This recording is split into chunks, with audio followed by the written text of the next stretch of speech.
Hi friends, എല്ലാവർക്കും എൻ്റെ YouTube ചാനലിലേക്ക് സ്വാഗതം. ഇത് കായംകുളത്ത് ഉള്ള എൻ്റെ ഫ്രണ്ട് വിമലിൻ്റെ ചാമ്പത്തോട്ടത്തിലെ ചാമ്പകൾ ഞങ്ങൾ ലെയർ ചെയ്യുന്നൊരു വീഡിയോ ആണ്. പതി വയ്ക്കുന്നതിന് മുമ്പായിട്ട് നമ്മൾ ചകിരിച്ചോറ് കുഴച്ചെടുക്കേണ്ടതായിട്ടുണ്ട്.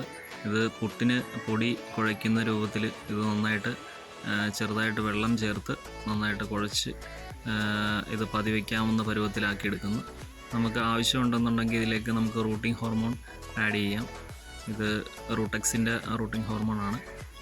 അപ്പോൾ ഇതുകൂടെ നമ്മൾ ഇതിലേക്ക് മിക്സ് ചെയ്തതിന് ശേഷം ലെയർ ചെയ്യുകയാണെങ്കിൽ നമുക്ക് പ്രതീക്ഷിക്കുന്ന റിസൾട്ട് വളരെ വേഗത്തിൽ ലഭിക്കും. ഇവിടെ ഈ തോട്ടത്തിൽ 50 വെറൈറ്റി അടുത്ത് ചാമ്പ ഇനങ്ങൾ വിമൽ വെച്ച് പിടിപ്പിച്ചിട്ടുണ്ട്. ഇതിൽ വളരെ സ്വീറ്റായിട്ടുള്ള തായ്ലൻഡ് വെറൈറ്റികളും ചാമ്പകളും ഇവിടെ ഉണ്ട്. അപ്പോൾ ഇതെല്ലാം നമ്മൾ ലെയർ ചെയ്യുന്ന ഒരു വീഡിയോ ആണിത്. അപ്പം ഈ വീഡിയോ ഇഷ്ടമായാൽ എല്ലാവരും ഷെയർ ചെയ്യണം, ലൈക്ക് ചെയ്യണം, സബ്സ്ക്രൈബ് ചെയ്യുക. കമ്പുകളിലാണ്, ചെറിയ ചെറിയ കമ്പുകളിലാണ് നമ്മൾ ലെയർ ചെയ്യുന്നത്. അപ്പോൾ ഇതേ രീതിയിൽ ഉള്ള ചെറിയ ചെറിയ കമ്പുകളിൽ സ്കിന്ന് നമ്മൾ കട്ട് ചെയ്ത് കളഞ്ഞതിന് ശേഷം നമ്മൾ ചകിരിച്ചോറ് ഉപയോഗിച്ച് ലെയർ ചെയ്ത് തൈകളുണ്ടാക്കുകയാണ് ചെയ്യുന്നത്. ഇപ്പോൾ മഴയുടെ സമയമായതുകൊണ്ട് പൊതുവെ വേരുകൾ പെട്ടെന്ന് വരാനായിട്ട് സാധിക്കും. പിന്നെ നമ്മൾ വേരുകൾ പെട്ടെന്ന് ഉണ്ടാകാനായിട്ട് നമ്മൾ റൂട്ടിംഗ് ഹോർമോണായിട്ട് നമ്മളിതിലേക്ക് മിക്സിൻ്റെ കൂടെ ആഡ് ചെയ്തിട്ടുണ്ട്. പിന്നെ സ്കിന്ന് കട്ട് ചെയ്തതിന് ശേഷം അവിടേക്ക് കറ്റാർവാഴ ജെല്ല് ഇലകൾ കട്ട് ചെയ്ത് തേക്കുന്നുണ്ട്. വളരെ വേഗത്തിൽ വേര് വരാനായിട്ട് ഇത് സഹായിക്കും. പിന്നെ മഴയുള്ള സമയമായതുകൊണ്ട് ലെയറിങ് പൊതുവെ സക്സസ് ആയിട്ടുള്ള ഒരു ടൈമാണിത്. നമ്മുടെ വീട്ടിലുള്ള ഫ്രൂട്ട്സ് പ്ലാന്റുകൾ, ചാമ്പ, പേര, ലന്തപ്പഴം തുടങ്ങിയ ഫ്രൂട്ട്സ് പ്ലാന്റുകളെല്ലാം നമുക്ക് ഇതേ രീതിയിൽ ലെയർ ചെയ്ത് തൈകൾ ഉണ്ടാക്കിയെടുക്കാൻ പറ്റും.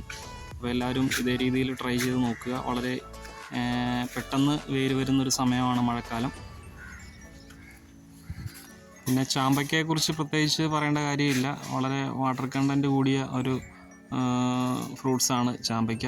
പിന്നെ വേനൽക്കാലത്ത് ചാമ്പ, പേര തുടങ്ങിയ ഫ്രൂട്ട്സുകൾ കഴിക്കുന്നത് ശരീരത്തിന് നല്ലതായിട്ട് ഗുണം ചെയ്യുന്നതാണ്. അപ്പോൾ ഇതുപോലെ നമ്മുടെ വീട്ടിൽ ചാമ്പത്തൈകളോ പേരത്തൈകളൊക്കെ ഉണ്ടെങ്കിൽ ഇതുപോലെ ലെയർ ചെയ്ത് നമുക്ക് തൈകൾ ഉണ്ടാക്കിയെടുക്കാം. നമ്മുടെ ഫ്രണ്ട്സിൻ്റെ വീട്ടിലോ കൂട്ടുകാരുടെ വീട്ടിലൊക്കെ ഉണ്ടെങ്കിൽ നമുക്ക് വളരെ എളുപ്പത്തിൽ പതി വെച്ച് തൈകൾ ഉണ്ടാക്കിയെടുക്കാൻ പറ്റും. എല്ലാവരും ഇതുപോലെ ട്രൈ ചെയ്ത് നോക്കുക. ലെയർ ചെയ്ത നല്ല ഇനം ചാമ്പത്തൈകൾ വേണമെങ്കിൽ വിമലിനെ കോൺടാക്റ്റ് ചെയ്യാവുന്നതാണ്. മുതുകുളത്ത് ചൂളത്തെരുവ് എന്ന് പറയുന്ന സ്ഥലത്താണ് വിമലിൻ്റെ വീട്. ധാരാളം ചാമ്പ വെറൈറ്റികളുള്ള ഒരു തോട്ടം തന്നെ വിമലിന് ഇവിടെ ഉണ്ട്. അപ്പം നല്ല ചാമ്പ ഇനങ്ങളിൽ തന്നെ ഏറ്റവും നല്ല വെറൈറ്റികൾ ഇവിടെ ഈ തോട്ടത്തിൽ അവൈലബിളാണ്. ഉമ്മർ ചാമ്പ, തായ്ലൻഡ് ചാമ്പ, ദിൽഹരി ചാമ്പ, അങ്ങനെ ഏറ്റവും നല്ല വെറൈറ്റികൾ തൈകൾ, ലെയർ ചെയ്ത തൈകൾ ശ്രീ വിമലിനെ കോൺടാക്റ്റ് ചെയ്താൽ മതി. അപ്പം വിമലിൻ്റെ നമ്പർ ഞാൻ ഡിസ്ക്രിപ്ഷൻ ബോക്സിൽ കൊടുത്തേക്കാം.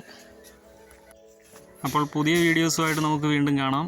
അപ്പോൾ വീഡിയോ ഇഷ്ടമായാൽ എല്ലാവരും ഷെയർ ചെയ്യുക, ലൈക്ക് ചെയ്യുക, സബ്സ്ക്രൈബ് ചെയ്യുക. Okay, by.